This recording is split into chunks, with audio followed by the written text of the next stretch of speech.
Welcome, everyone, and thank you so much for joining us today.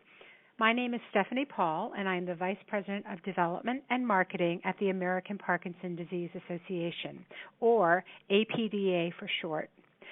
I'm pleased to welcome you to this telephone and web education program designed for people with Parkinson's disease, care partners, family members, and healthcare providers. APDA is pleased to bring this web conference to you today. APDA is the largest grassroots network dedicated to fighting Parkinson's disease and works tirelessly to assist the more than 1 million Americans with Parkinson's disease live the best life in the face of this chronic neurological disorder. Founded in 1961, APDA has raised and invested more than $170 million to provide outstanding patient services and educational programs, elevate public awareness about the disease, and to support research designed to unlock the mysteries of Parkinson's that will ultimately put an end to this disease. To join us in this fight against Parkinson's and to learn more about the support APDA provides across the country through our network of chapters and information and referral centers, as well as our National Research Grant Program and Centers for Advanced Research, please visit us at apdaparkinson.org. APDA is so proud to support those living with Parkinson's by helping them live life to the fullest every day. We do this each year by providing more than 1,700 plus support groups that serve more than 75,000 people with Parkinson's and their family members, through running 770 plus exercise groups attended by more than 21,000 participants. These exercise programs help improve symptoms of Parkinson's and lessen the impact of the disease. We also offer educational symposia across the country on living well with the disease. These programs have been attended annually by more than 5,500 people impacted by the disease. It's programs like these that distinguish APDA as the national organization working one-on-one with the Parkinson's community to make each day better. And now to our program. Our presenter today is Dr. Sheila Silver, who is a board-certified clinical sexologist. She maintains a private practice in Portland, Oregon, and is a member of the American College of Sexologists and the American Association of Sex Educators, Counselors, and Therapists, and the Society for the Scientific Study of Sexuality. Today, we are delighted to have Dr. Silver share an overview with us about how to embrace communication and intimacy for people with Parkinson's disease and their partners. After the presentation, we will open up the program for questions from both the telephone and web participants.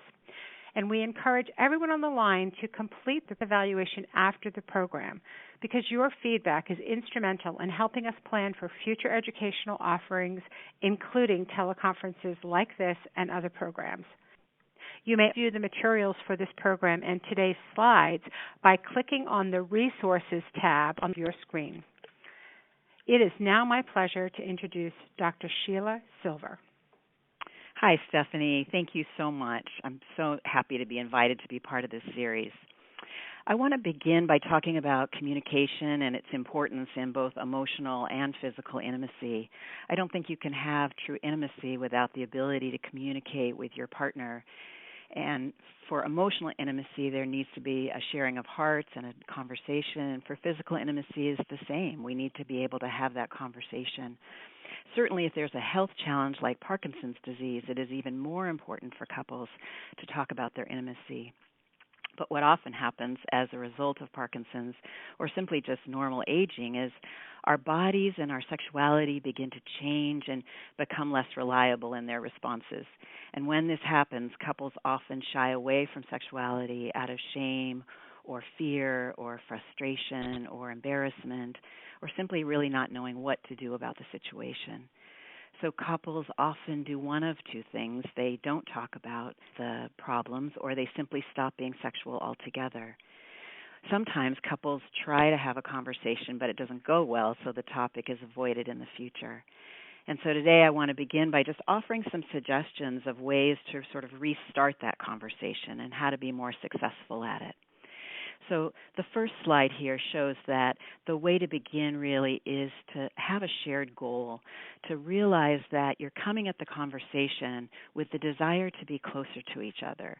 You're not trying to be critical or trying to complain about things, that if you're coming from the position of really just wanting to be closer to the other person, then there's a way in which the other person isn't going to be as defensive and they can share that goal with you.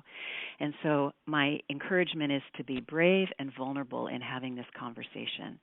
What I mean by being brave is to actually have the conversation. Many of us didn't grow up in families where we talked about sexuality, and early on in our relationships there hasn't been a need often because our bodies are working fine and things go along smoothly. But at some point, as we grow and change and our lives get busier and we have health challenges, we actually need to talk about our intimacy, and that can be challenging, and we don't have that skill. And so coming at it with a realization that it's a hard conversation, but it's an important one to have. And starting with some vulnerability is a good way to begin, to talk about what you're experiencing yourself rather than what the other person may be experiencing or what you're noticing about them or their body. Talking about what you're noticing as you're aging or how your body's changing with your health issues, whether you're the patient with Parkinson's or you're the care partner, you can come at that conversation from a place of vulnerability. And that, again, helps the other person just listen and hear what you have to say and then look within themselves about what they are feeling vulnerable about. And then hopefully you can bring some ideas to that conversation, things that you'd like to try or do differently. Certainly at the end of this webinar you'll have some ideas. But even if you don't have ideas to bring to the conversation, it's still worth having, and it's a good idea sometimes to get someone to help you have that conversation. And a little later in the program I'm going to talk a little more about that. But ultimately what you're trying to do is just create a win-win in this conversation. You're trying to see if there's a way each person can get a little more of what they want or a little less of what they don't want.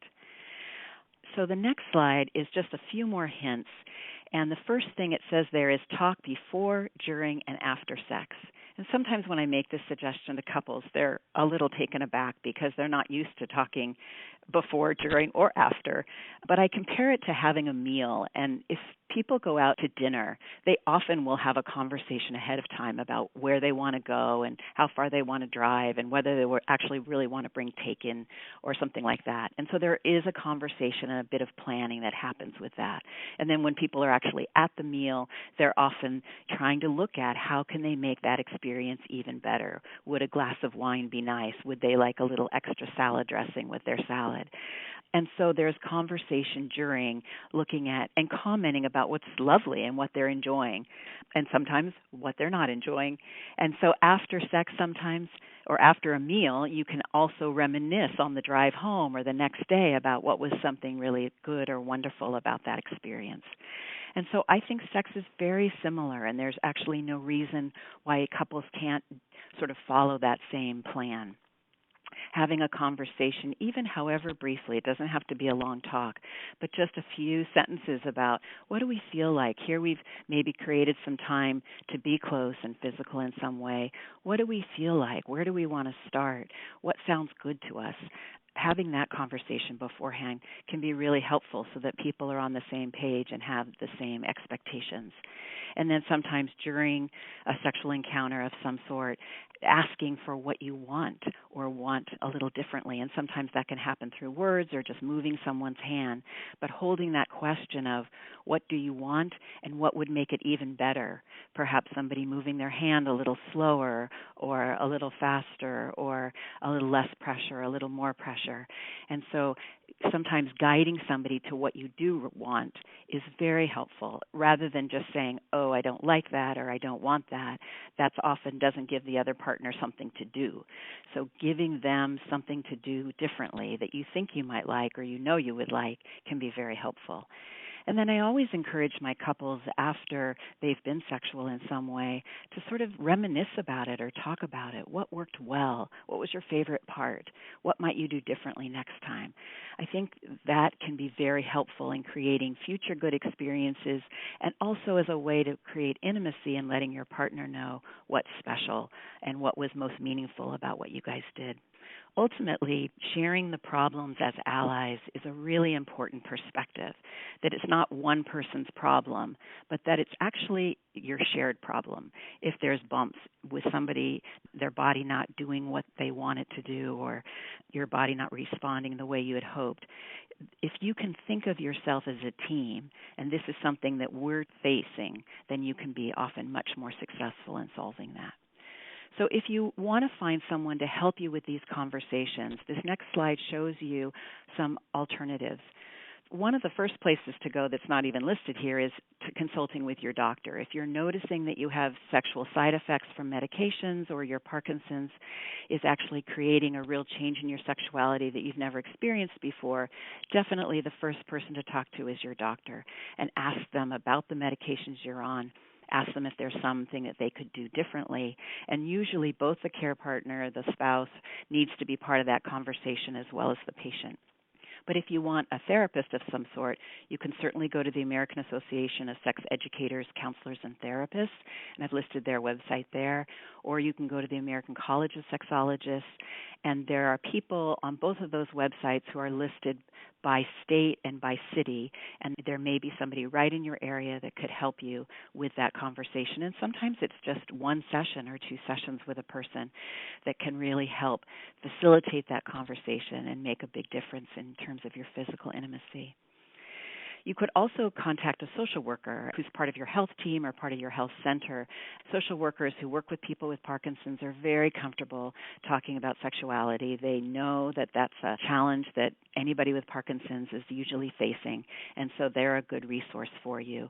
Or you could just have a Skype or FaceTime call with someone who's trained in another city and have them maybe through the internet try to help you, and that can be helpful if there's no one in your area. So now I want to talk just about the physical sexual challenges that patients experience. Some of these you may be already experiencing, but I'm wanting you to know that they're very normal things that you can anticipate. Slowness of movement, obviously, the tremor and the rigidity that comes with Parkinson's obviously often will interfere with lovemaking. Having a reduced sexual interest or desire, this can be due to just the fatigue that comes with Parkinson's, or it can be a complication of the medications that you're on.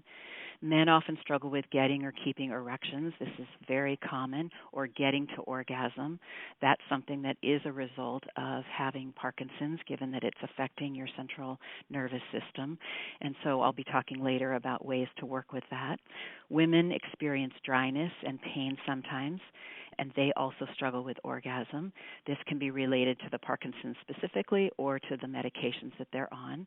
And then there's always some facial animation that's diminished in some way, and that's related to sexuality in that we often look to our partners for nonverbal cues of whether they're interested or not interested. And when there's a diminishment in the facial animation, then there's a way in which sometimes it's harder for a Parkinson's patient to sort of be able to be read by their partner.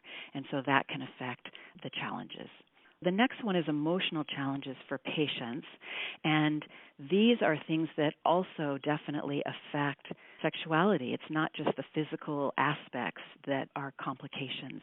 So having some sort of negative body image about how your body is looking or how it's behaving in a certain moment often can make people more shy or a little more unwilling to even engage sexually. Depression, of course, is a symptom of Parkinson's and makes people a little more uninterested in being sexual, or the grief that comes along with their changing bodies and their future and worry about some of that. All of that leads sometimes to just a reduced level of self-esteem, and so there's a way in which they just don't want to participate in something that feels like they need more energy behind. Communication difficulties can happen just from some thinking aspects. If there's some cognitive changes that's happening for a Parkinson's patient, then sometimes just communicating about what they want or what's happening can be hard. And then there are attention issues that come with Parkinson's that sometimes affect the whole ability to stay focused. Often for Parkinson's patients, they can only focus on one thing at a time. And so when there's distractions, when you're trying to be sexual, it can really upset what would normally be a more smooth flowing experience. And then I want to speak a little bit about the challenges that partners face, because I think it's important that patients realize what their partners or spouses are experiencing sometimes that may be different from them. So one example is the changing roles from going from just your partner, your lover in some way, to care partner. There's a way in which partners are managing often medications or doctor's appointments or various things that need to be taken care of as a result of the Parkinson's. And so what we know is that when we take care of someone, like when we have small children or we're involved in taking care of a family member or a friend, it really diminishes our sexual interest in a lot of ways. We're in sort of more of our mom role or our father role rather than in our lover role. And so there's a way in which for partners, they have to be more intentional sometimes of really switching out of that role, of leaving that behind when they're wanting to be sexual and just trying to come at it as just a person without the roles.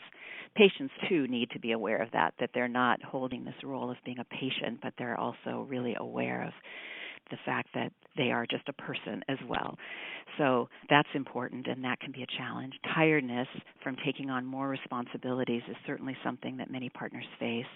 Their own fear, their own worry, their own anxiety, both about their partner and about themselves and their own future, and how are they going to manage this. So that can affect partners and their interest in being sexual. Sometimes there's a loss of sexual interest due to Parkinson's symptoms. We've talked about not being able to read nonverbal cues, and sometimes there's just a loss of emotional connection if there's less talking or there's more maybe friction around this new health challenge or maybe old health challenge for people who've been diagnosed for a long time. So all of those things are challenges that partners experience, among other things as well. So one of the most important things to really remember and think about is how we even think about sex. There's a way in which often in our culture we think about when somebody says sex, we think we know exactly what they mean, and usually they're talking about penetrative sex in some way. And what I would like to invite you to think about is sex as more of a buffet. It's a buffet of different sexual things that you can do with someone or sensual things that you can do with someone, all of which are options. But on any particular day or moment, that may not be what you want to do. That may not be what your body is capable of doing. And so if you can pick and choose from the menu, if you can pick and choose from different options of ways of interacting that are sensual or sexual, it broadens the options of what you can do and how you can be physically intimate. And so often what couples need is a little extra help in sort of broadening their menu. There may be a way in which they've only sort of done a few things and it's been a pretty set pattern. And so what is being asked as we age and having health issues is that we really need to expand our sexual pattern. We need to maybe make some adjustments to it because our bodies aren't responding the same way. They're not capable of the same things. Sometimes things hurt in ways that they never used to.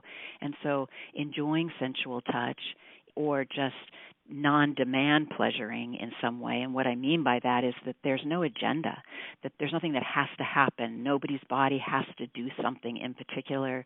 There's not necessarily an erection needed. Somebody doesn't have to have an orgasm. There's just a way in which people can just touch each other for the point of connection and pleasure rather than because they're expecting something of themselves or their partner. And so being open to orgasm in non-penetrative ways or it not happening at all and somebody still really enjoying that physical connection is helpful, and it helps you broaden what is possible and ways of actually being close and connected. So thinking of physical intimacy as a buffet means that you make everything that you engage in sensual and sexual, but all about pleasure, that's the goal. The goal isn't to try to accomplish a particular activity. Intercourse may or may not happen. Orgasm, as I said, may or may not happen. We sometimes want those things to happen, and sometimes our bodies are just not there. That's not what they are capable or wanting to do for a variety of reasons. And so I think what's most important is that you have to look beyond what you think should be happening, what's supposed to be happening, what you usually do maybe as a couple, and listen but more towards what you want. What do you really want to have happen in that moment rather than what the person's expecting of you? Now, maybe what you really want to have happen is just not possible. And so what you need to look at is what is possible, what would be fun, what would be enjoyable, what would feel good to my body, or what are you a yes to? For people who struggle with desire, I think looking instead of not at what you don't want, but looking at what you do want is a more helpful question. And so maybe it's just touching the other person's body with your whole body, and that's the destination. So looking at more options in that way. So I do want to say something about desire because I often get this question that sexual interest and desire really changes with Parkinson's. And so I think something that's important that everyone understands is that often desire is responsive rather than spontaneous. And what I mean by that is for some people, they just walk around interested in being sexual, and typically this is men because they have more testosterone in their bodies, but often for women and for many men, their desire really is in response to something. So it's in response to touch, it's in response to something that they're thinking about, or it's in response to something that they've read or looked at. And so the desire kicks in once something's happened that they feel is sort of sexually arousing in some way. Sometimes it can just be a conversation that they're having with a partner or a romance novel that they read or something. But I think it's good to not have the expectation that desire is something that I should just be having, that I should just spontaneously, it should exist before I even start. I'm inviting you to think about desire as something that kicks in after you start, and so what you really need is just a willingness to start. And so what you can look at is what helps you form that willingness, and we're going to talk a little more about that in a moment. But you're looking at what you do want to do rather than what you don't want to do. And you need to be able to take responsibility for having what I call your own pilot light lit a little bit. So is there a way in which when you come to be sexual with your partner, you're expecting them to do all the work, that you're hoping that just by being with them, you're going to get turned on? And I think that's a lot of pressure to put on another person, and it actually helps us if we take responsibility for kind of just getting our, what I say, pilot light started and just noticing what could you do maybe beforehand to sort of get that pilot light started. Is there something that you could do that would help you be ready and willing to actually start some sexuality or some sensuality? So I call this bridging time. And sometimes women need this more than men, but often I've heard men find that even just working out helps them feel more in their bodies and more fit and more interested in being sexual, and that's sometimes really helpful. But it's essentially a buffer of time before you're sexual where you might take 10 or 15 minutes or a half an hour or even an hour prior to maybe a naked date or a sexy date time with your partner where you're doing some things on your own. Maybe you're having a bath, maybe you're reading something, maybe you're just meditating or journaling. It's a way for you to drop into your body, reconnect with your willingness to connect with your partner in some way, in a physical way, and just trying to see what would help you get in that mood. And part of it is just letting go of the things of the day or maybe what you were doing that morning and trying to let that go, the doingness, so that you can just be with your partner and be with their body and let them be with your body. And so I find for a lot of my couples that that's incredibly helpful, is to just know that they need that bridging time and to kind of build it in. Okay, so the next slide is talking about just sort of soothing our fears, because so many times couples with Parkinson's often, and just people who are aging, notice that they are afraid to be sexual because their bodies are changing, because they can't show up in the way they used to. And so I think the most important thing is to just let go of the expectations, let go of what I should be doing or what they should be doing, and realize that sex changes as any relationship progresses, that that's really normal. And so you need to just let go of those shoulds and thoughts and just come back to your body. What would feel good?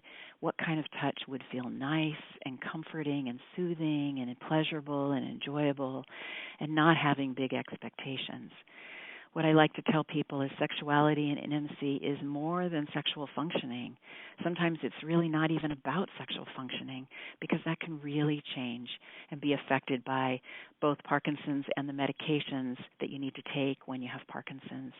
And so instead, you need to have the conversations about what you would like, what sounds good, offering touch to your partner in a way that they can give you some coaching about what feels good, and then just surrendering to the touch that they want to offer, knowing that you allowing them to touch your body in some way just feels like such a gift to them, and that it's a way that you're close and connected in ways that are really intangible, but help couples feel emotionally close as well as physically close.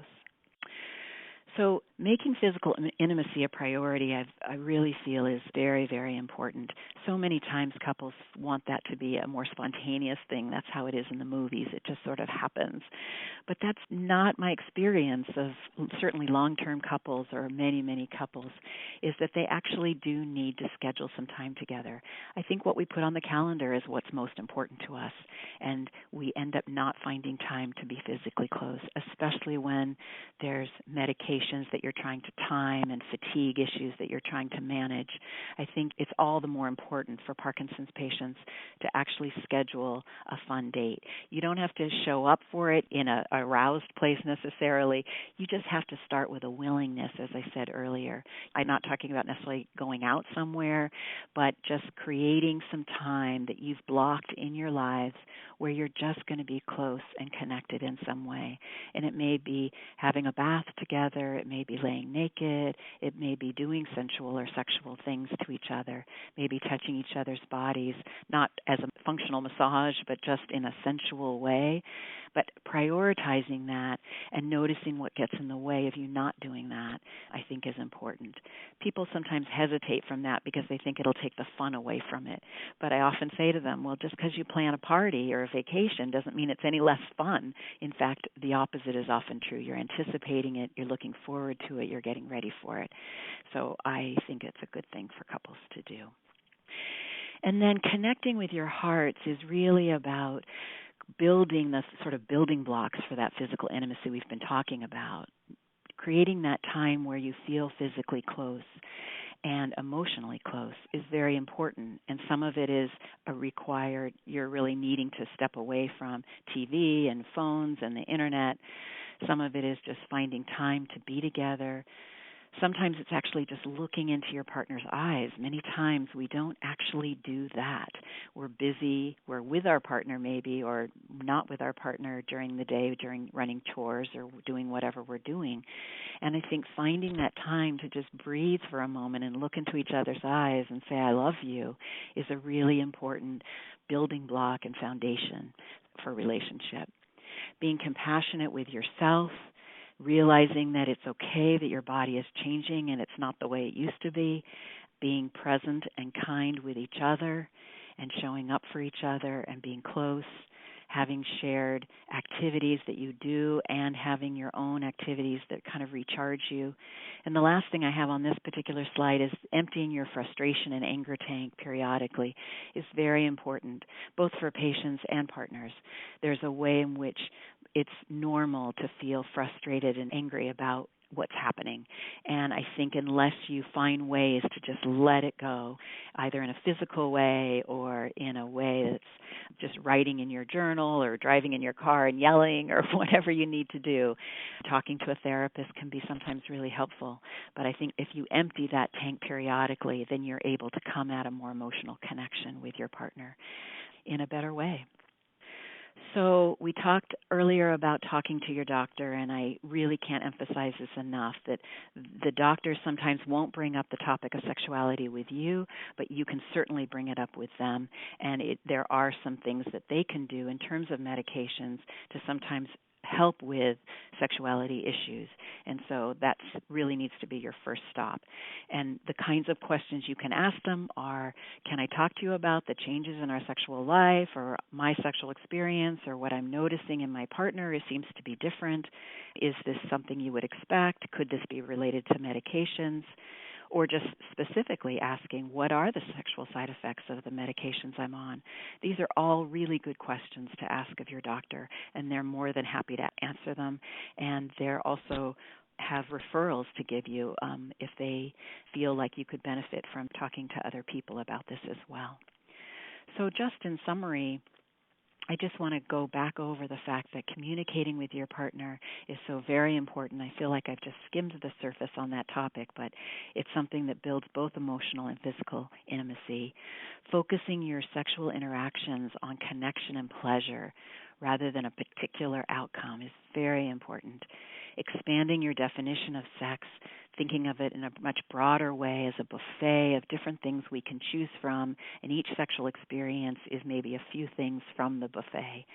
And make being physically close a priority, putting it on the calendar, making time for it, even if it's 10 or 15 minutes of a cuddle. It doesn't need to be an hour, it doesn't need to be 2 hours, but finding that time on a regular basis with your partner is so important. And then again, talking to your doctor. So I will now turn it back over to Stephanie for questions.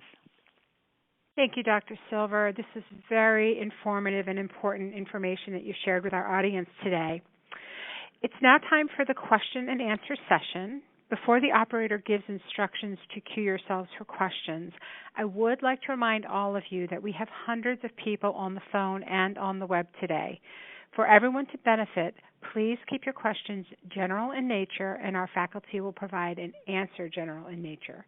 Dr. Silver will be answering questions that are focused on communication and intimacy. She will not be answering questions about medication and treatment. We will take our first question from the web audience. We have Margaret from Ohio who has written in and has asked, can you speak a little bit about dating when you have Parkinson's disease? How do I talk about it with potential partners? Great, Margaret. Great question. So one of the most important things when you're single and you're trying to date is that you're upfront with your potential partners. Sometimes people will put themselves online but not mention that they have Parkinson's, and then they are very disappointed when they show up with a potential partner and the partner's like, wow, this is unexpected. So I think it's important to be very upfront about that from the beginning.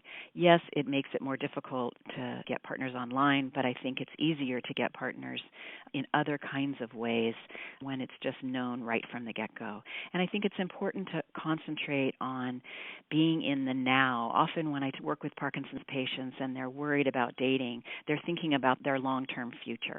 And what I say to them is, look at right now. Today, what are your needs? How interested are you in being a dating companion? How interested are you in being in a relationship for however long it may last? Somebody doesn't have to necessarily commit to long-term for you to be dating and having some fun with a person. And so I think it's just really important that you just live in what are you looking for right now. And then I think it's also important to give potential partners a few clues or tools that they may need to know about you. You know, this is not a great time of day, or sometimes I get distracted when people talk to me. And so a good thing to do with that, if that were to happen, is for us to plan our dates at this time, or for you to, if you notice I get distracted when we're talking, to just bring me back and just say, I noticed you got distracted here. I was telling you about something. I think if you do it in a kind way and you give them tools to work with, then they're happy to be in your company, because you are more than your Parkinson's. And I think that's the most important thing to remember, is that you are more than your disease, and you have a lot more to bring to a relationship than just that. That's great. Thank you, Dr. Silver. We have Dave in Oklahoma asking, and this is a topic you spoke a little bit about in terms of talking to your doctor, but the question is, what is the best way for the care partner to address the issue of sexuality, at a joint appointment or at an individual appointment? I think it's a conversation that needs to happen between the couple themselves. before it's brought up at a doctor's appointment. I think the partner should not be surprising the patient and bringing it up in a joint appointment. I think it's perfectly appropriate to bring it up in a joint appointment if there's been some conversation ahead of time so that the patient is aware that they have some questions. And I think one of the best ways of doing that is by being vulnerable and speaking about, this is what I've noticed has changed. This is the care partner, the spouse talking. I've noticed that something's different for us, and I'm wondering how to navigate it, so that they're really asking for help for themselves instead of saying, this partner is having this kind of behavior that's a problem. That's sort of a blaming way of approaching that conversation. So my suggestion is it could be brought up in an individual appointment if that's possible, but it could also be brought up ahead of time with the patient so that they know that they're going to approach that conversation of, I want some coaching as your spouse of how to work with this. And so I think either format is appropriate. Okay, terrific. So a little bit more along these lines, Dustin from Washington is asking, how do you recommend starting the conversation about intimacy with a partner who's not very receptive to this? Oh, great question. So I guess my first question is, so why aren't they receptive? Is it because of their own lack of interest? Is it they're struggling with desire on their own part? So that's a hard question to answer, because if somebody's not interested, it all depends on why they're not interested in having the conversation. It may be that they're feeling ashamed or embarrassed about their body not responding appropriately, and so they just don't want to get involved. Without knowing more about that situation, I would sort of encourage them to see someone who can help facilitate that kind of a conversation. Okay, terrific. It's all about communication, right? Yep. So we have a question from Robert in New Hampshire, and he's asking, how can you make sex normal again with the tremoring, stiffness, and muscle cramping of PD? I'm very concerned about this, but my partner does not seem to be. So the interesting part of that question that Robert's asking is he's wanting it to be normal again, and that's where there's some acceptance and some grief piece in it, in that it's never going to go back to the way it was. So that's the hard part, and that's the real acceptance that we need to come at about a lot of things for us as we age and develop as humans, is that we can't go back to the past necessarily. We can't reestablish it exactly the way it was. You need to create a new normal. You need to find a new chapter in your sexual experience. And if cramping or stiffness is part of what happens, when in your day is that least problematic, and making sure that you're trying to connect sexually or sensually at those times of day, looking at how your medications are helpful, and talking to your doctor about, I'm noticing that all of this is really making an impact. And so looking at, what is possible, even with the tremoring, even with the stiffness? What kind of touch would you like? What is possible? And having a conversation with your partner about that.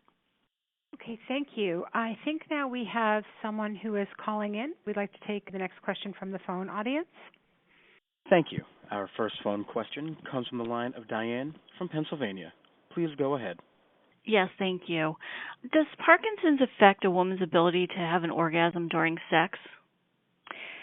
Yes, because Parkinson's affects the entire nervous system, it affects orgasm as well. And so it's not uncommon for women to struggle with getting to orgasm, just as it's not uncommon for men to get to orgasm. And so they have to continue to keep looking at what are different ways of getting to orgasm for them. We can change our template of how we get to orgasm. Some women, maybe who have never used a vibrator before, find that's really helpful with aging, and it helps them find their way to orgasm in different ways than they used to. But it's not uncommon for that to be an issue, and there's ways of working with that, especially if you can get some help. Okay, thank you, Dr. Silver. We have another question from Roger in Connecticut, and he is asking, my question has to do with the fact that my voice has gotten very soft and sometimes inarticulate. This clearly has created problems in our usual communication. Any ideas about how to deal with this? Yes, that's a great question, Roger. So that is a very common problem that affects emotional intimacy with couples. And what I sometimes have recommended in the past is that couples because it can be frustrating to have conversations with a soft voice, I think that heart sharing that I was referring to earlier in the program that's so important for that emotional intimacy can happen in other ways, maybe through writing. Like sometimes couples can create like leaving each other notes or letters on their pillow, or they can have a journal where they write how they're feeling about each other in a journal, and then the next person writes. And each day a different person writes, or they each write something every couple of days.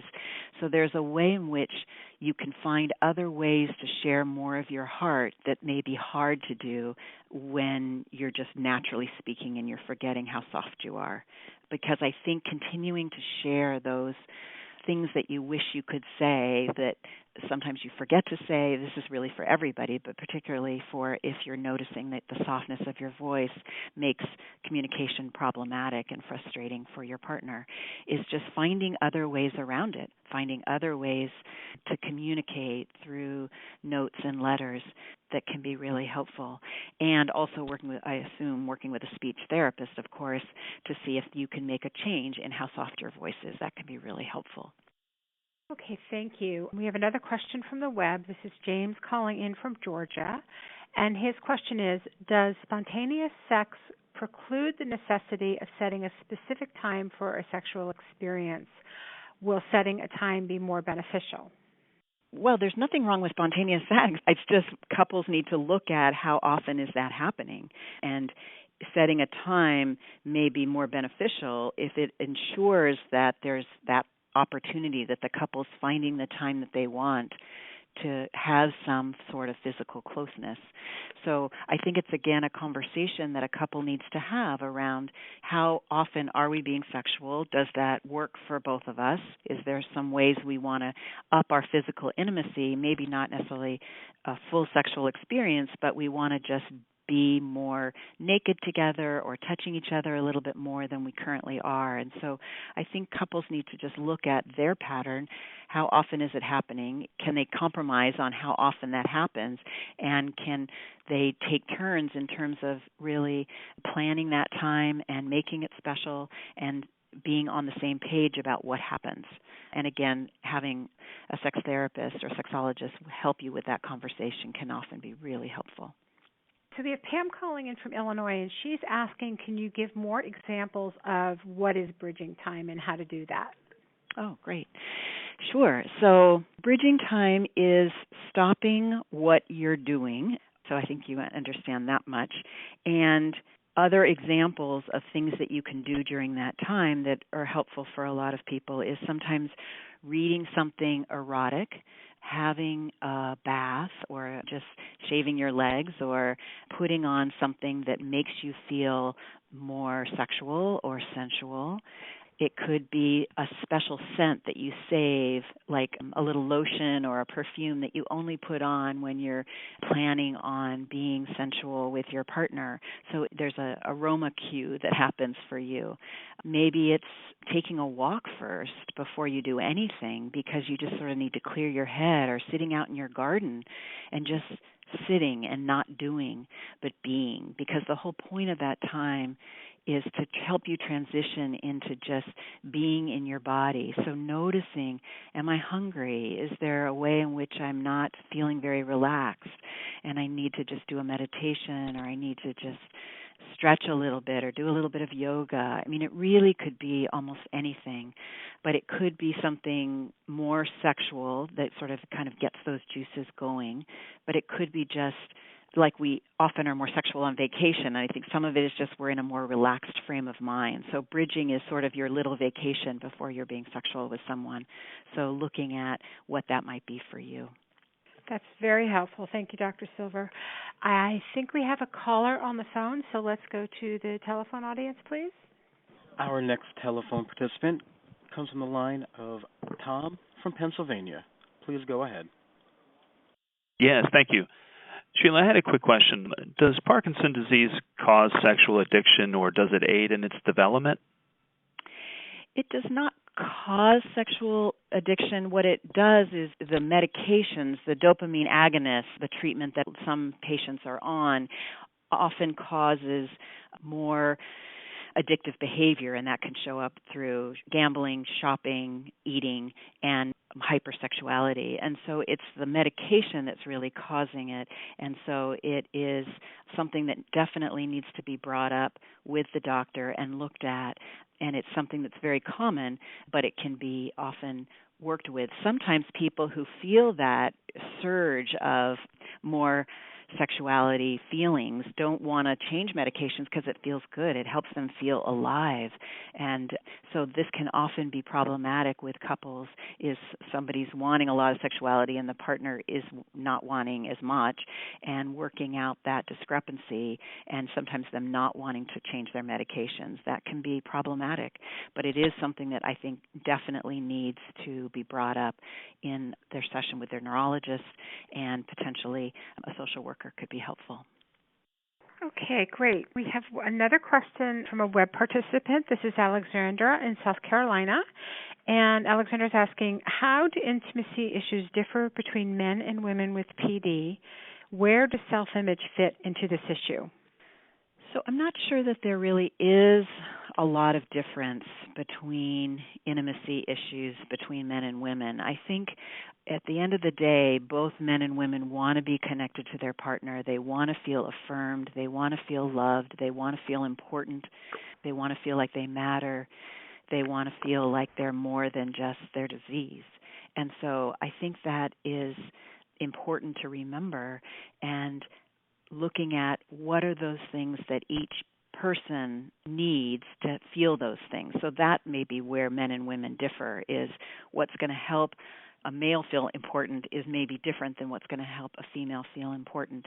And so I think the self-esteem issues are also sometimes similar, but I think sometimes women are a little bit more critical of their bodies and their changing bodies, and so sometimes they are harder on themselves and bring that into a sexual relationship, and so that can be problematic.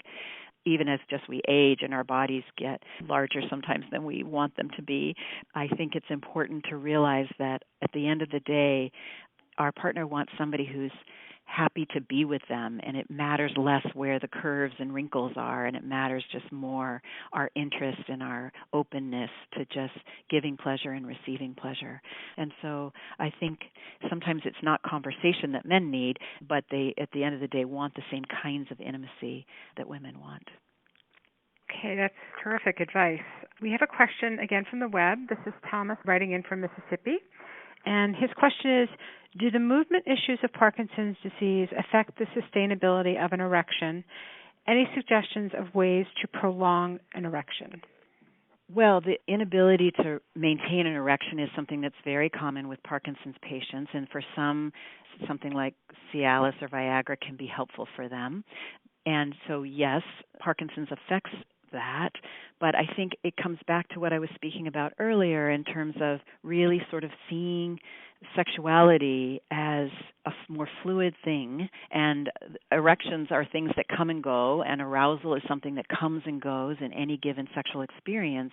And so I think rather than, if medication's helpful in sustaining an erection, great. But if it's not helpful and people are unable to do that, I think what's important for men to realize is that's not what defines you as a wonderful lover.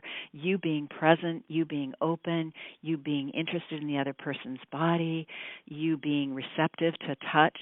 I mean, all of these things are who we are, and what we bring to the table is so much more than just the function of our bodies. And so I think men, as they age, need to let go of the importance of erection. Oftentimes they have no control over it, so being caught up with it just distracts them from their partner.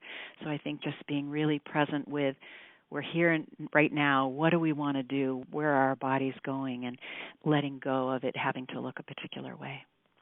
Okay, great. Thank you, Dr. Silver. We have a question from Donna in Illinois, and her question is, PD bladder issues make me hesitant to have intercourse. Any suggestions?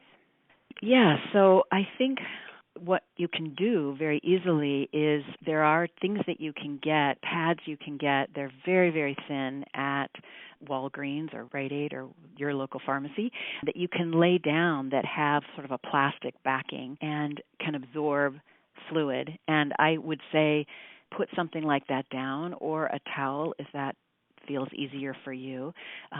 But just trying to let it go and not worry about it. You empty your bladder before you're being sexual, and then if something comes out in the course of being sexual, it's going to be a fairly small amount. It may be that women ejaculate a prostatic fluid when they orgasm sometimes, and it may be it does come through the urethra. So when some women think that they're excreting urine when in fact they're excreting prostatic fluid. So there's a piece about learning about female ejaculation that may be helpful. But even if it is in fact urine, there's a way in which you can put something down and then just whisk it away when you need to.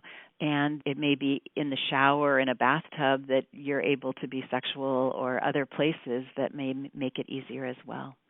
Okay, thank you. So we have time for one more question today, and this comes from Jake, who is in Texas. And the question is, Parkinson's medications heighten my sex drive. How can this be balanced with the intimacy needs and interests of my partner? So I think the idea of discrepant desire is something that's so common between couples, and certainly if Jake's on a dopamine agonist, he needs to look at how much has his sex drive changed. Is it dramatically different, or is it just a little bit different? And again, having a conversation with his partner and saying, how can we work with this? Is there a way is this something, a real medication change needs to happen, or is there a way we can be physical more in a way that works, that isn't problematic and doesn't have to look a particular way? So I think it's a conversation that both has to happen with the doctor, and potentially a social worker or a sex therapist could be helpful in trying to manage that different desire, because it's the number one thing that I see in my office is that difference in desire, and how to compromise and how to work with that. And the couple works with it in other areas, and so it's a way of figuring out in this area, how do we work with that in a way that works for both people. That's terrific. Thank you so much, Dr. Silver. I want to thank everyone for participating in today's telephone and web education program. I do apologize that we weren't able to get to all of the wonderful questions. But if you have a question and would like to speak to someone in our Scientific and Medical Affairs Department, I encourage you to visit our website or call 1-800-223-2732, and you can ask your questions there. I want to thank Dr. Silver for her presentation. I also want to emphasize to everyone on the phone that we really do appreciate your feedback and comments, and want to make sure that you complete the program evaluation form. APDA is so proud to invest in patient services and education, and to have been a funding partner in most of the Parkinson's disease major scientific breakthroughs that are improving the quality of life today. To do all of this, we rely on the support of the entire Parkinson's community. If you are interested in supporting us and want to learn more about how you can get involved, please visit our website at apdaparkinson.org. Our thanks again to Dr. Silver and to all of you for joining us today. We all agree that being informed about your disease and treatment options is the best way to empower yourself and take control of your care. Have a wonderful day.